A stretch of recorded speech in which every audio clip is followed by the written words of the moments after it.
nafasi alipewa nafasi ya pili ya nywele kuota tena. Wafilisti walipomnyoa Samson, wakamsulubisha, wakajua imekwisha, wakajua imemaliza.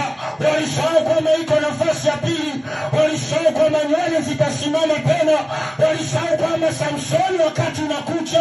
Sikiliza nikueleze, inawezekana umenyoa kazi yako, inawezekana umenyoa afya yako, lakini nywele zitaota tena, lakini nywele zitaota tena. Samsoni akamwambia, ni sasa hivi sina nywele, ni sasa hivi nimeniacha mtupu, lakini ninaamini nywele zitaota. Samsoni akasema, nitafanya kazi hii, nitakuwa mtumwa, lakini najua ipo siku nywele zitamea tena, nywele zangu zitaota tena, na nywele zikiota tena Bwana atanipa nafasi ya pili.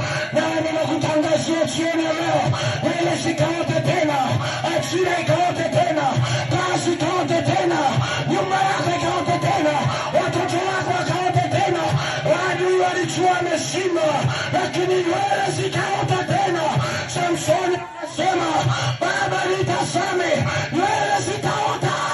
Kanisa liko hapa, inawezekana watu wamekuacha, wanakuona ufai, watu wamekukimbia, waache waende, maana nywele zitaota. Watakuja wanaofaa kwenye maisha yako, watakuja wanaofaa kwenye maisha yako, nywele zitaota tena.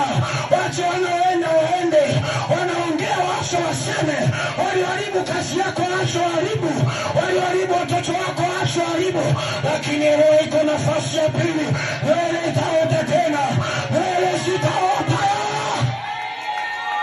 Haleluya, haleluya, haleluya. Haleluya, haleluya. Nywele za Samsoni zikaanza kuota tena. Samsoni akigusa hivi anasema, asante Baba, maana umenipa nafasi ya pili. Wako Wafilisti waelewi, Wafilisti wanazidi kumsagisha ngano. Samsoni anasaga ngano hivi, anasema asante Baba, maana umenipa nafasi ya pili. Akilala akiamka, nywele inaota tena, akitembea hivi, nywele inaota tena. Sikiliza mstari, sikiliza, sikiliza mstari wa 27, mstari wa 27. Haleluya, haleluya.